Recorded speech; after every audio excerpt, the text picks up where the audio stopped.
Hello les belles âmes. Allez, j'attends un petit peu que vous soyez avertis du direct. On attend toujours un petit peu. Je suis un petit peu en retard. Je suis désolée, j'avais pas vu le temps passer. Et je n'ai aucune idée de ce qui va être dit aujourd'hui. Donc je laisse faire. Bienvenue. Bienvenue, bienvenue. Donc si vous avez des questions, n'hésitez pas à les poser. J'y répondrai avec plaisir. Mais en effet, aujourd'hui, je ne sais pas quel sujet va apparaître. Alors, on va laisser faire.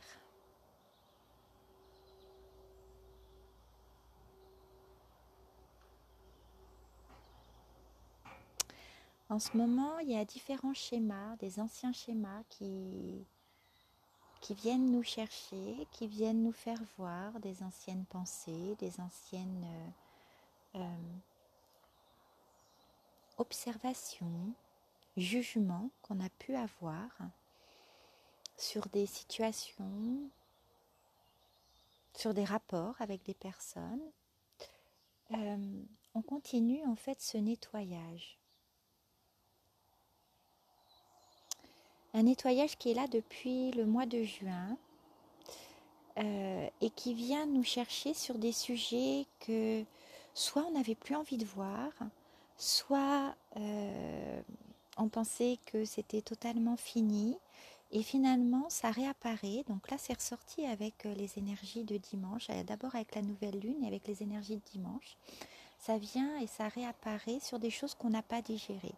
C'est pourquoi il peut y avoir des sensations différentes au niveau du ventre, des réactions différentes au niveau de la digestion. Donc ça peut aller sur la façon d'aller à la selle, des choses comme ça. Ce qui nous ramène toujours en fait à l'essentiel de la vie. Ce sont des réactions qui vont toucher notre corps, notre état physique et qui sont en rapport direct avec nos façons de penser.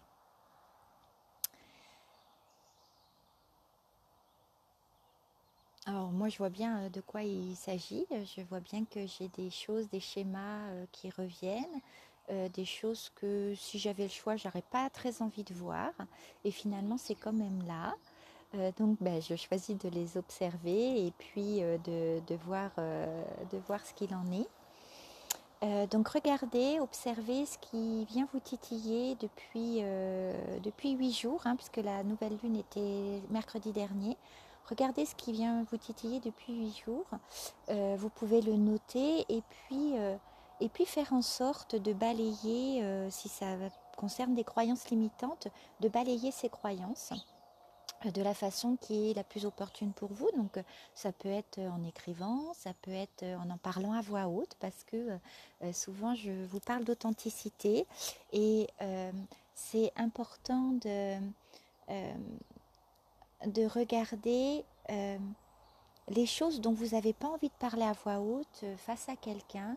Et bien c'est celles qui vont certainement vous bloquer, qui vont vous mettre dans certaines résistances.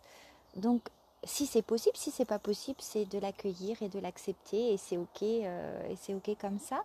Mais si c'est possible, c'est peut-être d'en parler. Donc moi, j'ai vu qu'il y a des anciens schémas qui sont venus et c'est des schémas que je n'aime pas, évidemment, que je n'aime pas. Et j'ai choisi d'en parler à voix haute à mon mari pour que justement ça sorte de moi et que ça ne me renferme pas dans une case de culpabilité, de honte. Donc pour moi, ma méthode, c'est à la fois de le travailler en écrit et à la fois d'en parler à voix haute pour que finalement, ça parte dans l'air comme ça et que ça ne prenne plus l'importance que ça pourrait prendre en restant à l'intérieur. Donc je vous invite vraiment à regarder, à observer et si c'est possible, peut-être en parler à une amie, à un ami.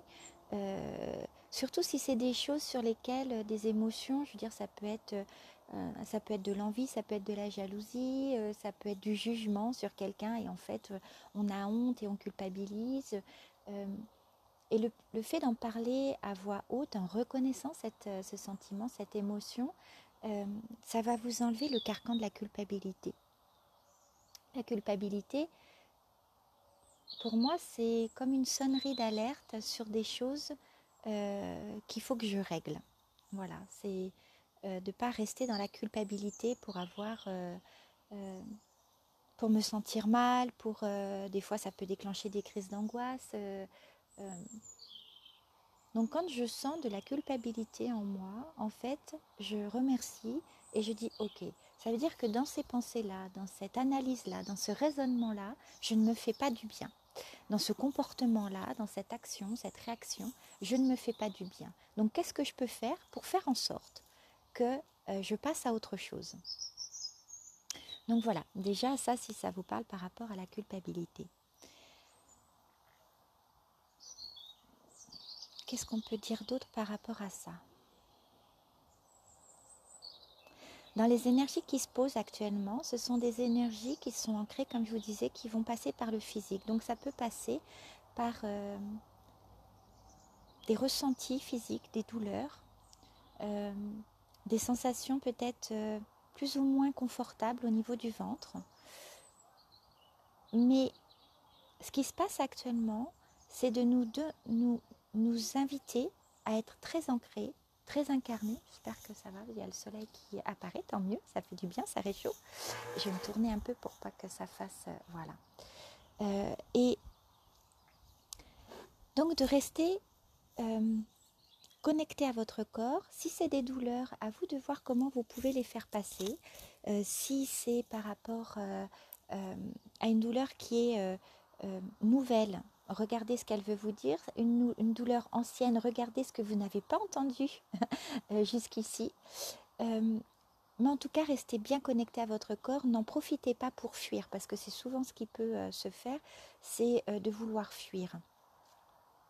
Non. Là, dans les énergies qui se posent actuellement, c'est vraiment de rester dans notre incarnation et de reconnaître, d'accueillir chaleureusement ce que l'humain nous fait vivre, ce que notre humanité, nous humains, et l'humanité nous fait vivre et nous fait connecter.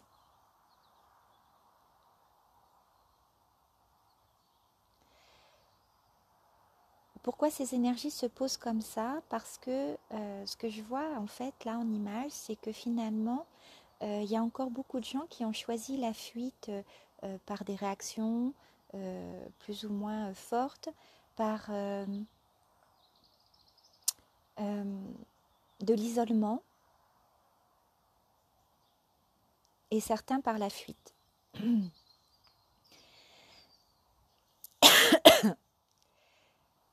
Dans ces images-là, ce que on m'envoie, c'est ce que la guidance m'envoie, c'est que il y a encore trop de personnes qui choisissent de fuir par certains positionnements, par certaines actions, et finalement ne voient pas suffisamment la vie et le quotidien comme quelque chose de précieux et de spirituel. Il peut donc y avoir la fuite dans des états spirituels. Or, ce qui est demandé à un être qui décide de s'incarner, ce n'est pas de fuir en allant sur un chemin spirituel, en s'évadant par des méditations, alors ça y est, je comprends pourquoi. Il n'y a pas très longtemps, j'ai une élève justement qui me relatait un petit peu ce qu'elle vivait. Et finalement, dans sa phrase, à un moment donné, il s'est posé oui, ben, en attendant que ça passe. Bon, donc je comprends pourquoi la guidance demande de parler de ça. Non, il n'y a pas en attendant que ça passe. Peu importe que vous ayez de la facilité à accepter ce qui se passe dans votre quotidien, dans la situation actuelle, dans l'humanité, peu importe que vous arriviez à l'accueillir de manière douce ou pas. Ce qui est important, c'est de regarder les choses, de les voir et d'accepter en fait les émotions qui viennent avec. Donc si c'est de l'inconfort, si c'est plutôt ah ok ça va, j'arrive à faire avec, j'arrive à m'adapter. En tout cas, c'est de regarder concrètement, consciemment, puisque c'est ce qui est demandé à un être incarné, c'est de vivre les choses en conscience, consciemment ce qui se passe autour de vous. Peu importe l'ampleur que c'est, peu importe si c'est une petite chose de votre quotidien, si c'est une chose qui touche l'humanité entière, qu'est-ce que ça fait à l'intérieur de vous? On est là pour vivre des émotions et pour savoir ce que des émotions peuvent entraîner dans nos cheminements, dans nos analyses, dans nos raisonnements intérieurs. Si on passe à côté de ces émotions, en attendant que ce qui nous dérange passe, nous ne sommes pas et nous ne pouvons pas rentrer dans notre authenticité. J'espère que vous allez bien m'entendre. L'image s'est encore bloquée, donc ça veut dire que ça va être encore en décalé, mais c'est pas grave. Ok. La fuite en avant, et pourquoi le mot la fuite en avant est utilisé? Parce que certaines personnes pensent qu'en se plongeant encore plus dans la spiritualité, dans des méandres de réflexion intellectuelle, soi-disant quantique et physique, elles se détachent de leur humanité parce qu'elles rentrent tellement dans un cheminement raisonné, explicatif, que finalement elles s'éloignent de leur corps. Or, l'incarnation qui a été demandée à toutes les âmes qui se sont incarnées sur le plan terrestre et qui aujourd'hui, au travers de guidance, au travers des ressentis que vous avez, ayez confiance dans les ressentis que vous avez, c'est important, c'est bien de connecter les deux ensemble. Alors oui, il y a tout un tas de choses qui peuvent vous intéresser, mais soyez toujours conscient que ce qui est important, c'est de vous ramener à votre corps. Il peut y avoir des émulations intérieures qui sont plus proches de l'euphorie que de la joie, qui vous amenez dans une dynamique de « Ah oui, ça c'est vraiment ce qui est fait pour moi ». Aujourd'hui, ce qui vous est demandé, c'est de ressentir ça, de l'entendre, de l'écouter, mais surtout de vous poser à un moment donné, de laisser reposer, de laisser reposer à l'intérieur de vous, toujours dans cette analogie, cette métaphore qui est demandée de les émotions, c'est l'eau qui est à l'intérieur de vous qui bouge, et comme un vase, un verre qu'on a bousculé, l'eau bouge, attendez que l'euphorie qui est représentée par cette eau qui bouge à l'intérieur de vous, parce que ça vous a amené une émotion, alors là on parle de l'euphorie, ça peut être d'autres émotions qui viennent vous titiller à l'intérieur de vous, attendez que cette eau se repose. Mettez en pratique certaines choses que vous avez appris, que vous savez que ça vous fait du bien pour faire en sorte que cette eau se pose le plus facilement possible et le plus rapidement possible, en tout cas à la vitesse qui est la mieux pour vous. Et une fois que cette eau est posée, connectez-vous à votre cœur ou simplement en mettant vos mains, je vous en parle souvent en ce moment, mettez vos mains au niveau du thymus, juste au-dessus du cœur et au niveau du nombril. Le thymus, c'est la porte des anges, la porte de Dieu, et le nombril, c'est la porte de l'incarnation. Donc en vous connectant, en mettant vos mains directement à ces endroits-là, vous pouvez trouver un alignement beaucoup plus juste pour vous qui appelle à la fois votre âme et à la fois votre corps, donc votre complète incarnation. Vous avez remarqué que moi je vous parle beaucoup plus maintenant d'incarnation. Dans ma guidance, c'est vraiment ce qui est demandé, c'est de parler d'incarnation et non plus d'ancrage. L'ancrage, c'était un cheminement humain pour reconnecter à notre âme. Alors c'est encore possible aujourd'hui que vous en ayez besoin, mais l'important c'est que vous compreniez que le cheminement qui nous est demandé, c'est bien de nous reconnaître en tant qu'humains possédant une part divine en nous, donc là c'est l'ancrage, et puis ensuite de faire vraiment l'alliage et le couple intérieur de l'humain et du divin ensemble, et là c'est être dans notre incarnation.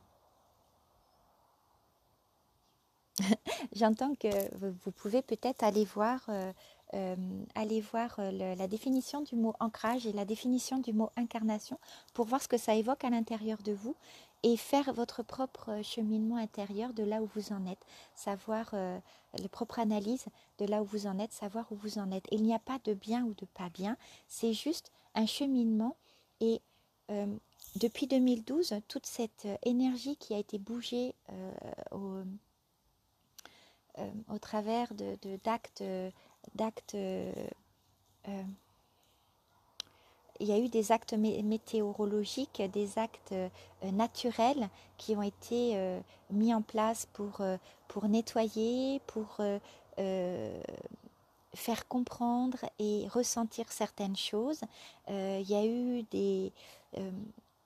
il y a eu par la maladie, voilà, ce que je vois en fait, ça, moi les images que j'ai, je vous dis, en fait c'est que ça me parle par rapport au tsunami, par rapport à des maladies qui ont pu qu'on pu se mettre dans certaines familles, par rapport aux attentats terroristes, euh, par rapport à cette situation qu'on vit depuis 2020. En fait, là, on me fait voir que tout ce cheminement depuis 2012 a été le cheminement euh, par lequel nous sommes passés pour pouvoir arriver à, euh, à un statut d'éveil, à un niveau de conscience euh, qui sera déjà beaucoup plus fluide, on me fait voir, en 2024. A priori, ce serait plutôt septembre-octobre 2024, où là, il y aura déjà un positionnement qui sera différent. Alors, pourquoi on me donne ces dates-là? Peut-être parce qu'il y aura quelque chose de d'acté, peut-être sur le plan gouvernemental, ou je sais pas, sur des choses, je pense, qui sont euh, palpables pour tout le monde. Peut-être parce que ce sera sur une plus grande échelle. Ok, à voir. Vous pouvez noter, hein, on vérifiera ensemble.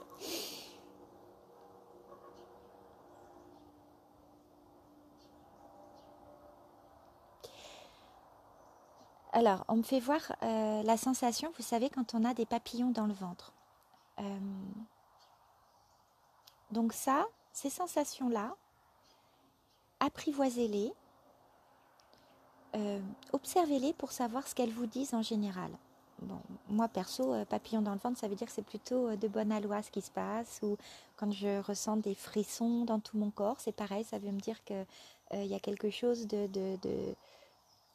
à laquelle je dois particulièrement écouter, ou que c'est fluide, ou il faut que je me lance, voilà. Donc faites un dictionnaire virtuel à l'intérieur de votre cœur des sensations pour que ça puisse vous dire vraiment si c'est OK pour vous ou pas. OK, on revient à ça. Donc ces sensations particulières que vous ressentez à l'intérieur de vous, elles sont de plus en plus importantes parce qu'avec le chamboulement extérieur qui peut se poser et qui va se poser encore sur différentes formes, en décembre, hein, a priori, il y a des choses qui vont se poser, qui peuvent nous déstabiliser. Donc c'est pour ça que dès maintenant, le fait de rentrer dans ces énergies, d'être beaucoup plus à l'écoute des sensations intérieures, ça va aider chaque personne à l'écoute de ces sensations de pouvoir rester alignée à leur propre vérité. Et il n'y a pas de vérité meilleure que d'autres. La vérité la meilleure pour nous, c'est celle qu'on entend et qui nous fait du bien. On se fout de savoir si c'est vrai ou pas. L'important, c'est de ne pas l'imposer aux autres. Mais par contre, si c'est une vérité qui nous convient, alors ça, c'est super important de l'entendre. Et de s'entendre. Et de se respecter. Et c'est ça, être incarné.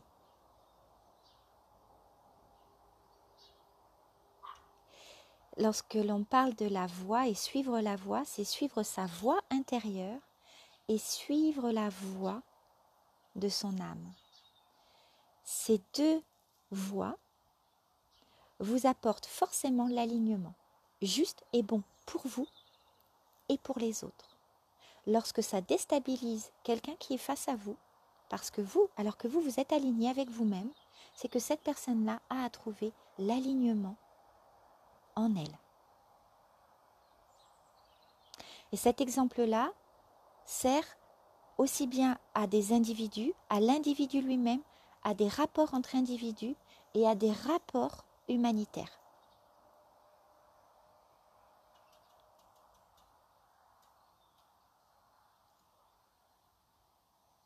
Voilà. Bon, on me fait voir que justement, ce sont des mots, les mots que nous avons partagés là, ce sont des mots qui sont en train de s'intégrer. Donc laissez-les s'intégrer, vous allez peut-être sentir comme un petit brouillard au niveau de la tête, mais pour ceux qui sont en direct et pour ceux qui verront en replay, tous les mots qui viennent d'être dits ont une phase intégrative en fait à trouver et ça va se faire sur les 2-3 jours qui viennent. Ok, est-ce que vous avez des questions par rapport à ce qui vient d'être dit? Profitez-en. Alors, je vous rappelle que lorsque la guidance intervient, c'est sur un plan général. Donc, prenez ce qui fait écho en vous, laissez ce qui ne fait pas écho en vous. Mais en tout cas, il y a quand même eu un message qui est plutôt général et sur le plan de l'humanité. Donc, si vous avez des questions, posez des questions aussi de point de vue général, mais pas trop personnel, parce que ce n'est pas le but de la vidéo d'aujourd'hui apparemment. C'est intéressant. Hein.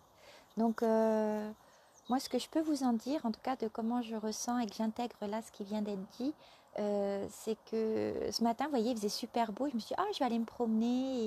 Et je me disais, oh mince, même qu'il fait beau, j'ai pas envie d'aller me promener. En fait, c'est ça. Écoutez-vous, parce que là, on rentre dans des phases énergétiques où c'est important de s'écouter. Si vraiment vous avez envie de prendre l'air, allez-y. Mais si vous avez envie de rester chez vous tranquille, juste avec de la musique douce, juste pour lire un livre, juste pour vous mettre sur le canapé avec un plaid, soyez vraiment à l'écoute de ça parce qu'on rentre dans cette phase-là et jusqu'à... alors, je dirais que c'est beaucoup l'automne et l'hiver, mais là, je vois que jusqu'au mois de décembre, c'est vraiment ça qui est demandé. Faites quand vous avez envie de faire, ressentez l'élan, suivez l'élan et quand vous avez vraiment envie d'être tranquille, c'est que vous êtes en mode intégration. Et avec tout ce qui se passe depuis 2012 et surtout depuis 2020, nous avons besoin d'intégrer. Donc intégrons. Bon, je ne vois pas de questions, donc c'est OK pour vous, j'imagine. Vous réécouterez cette vidéo comme vous voulez, partagez-la si vous voulez, puisqu'il y a des éléments qui peuvent servir à tout le monde, puisque c'est un message général. Et je vérifie s'il y a autre chose à ajouter.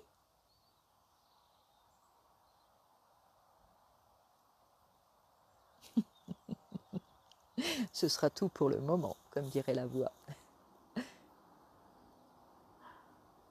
Ok, bon. Donc voilà, écoutez, comme je vous ai dit au début de la vidéo, je ne savais pas du tout de quoi on allait parler.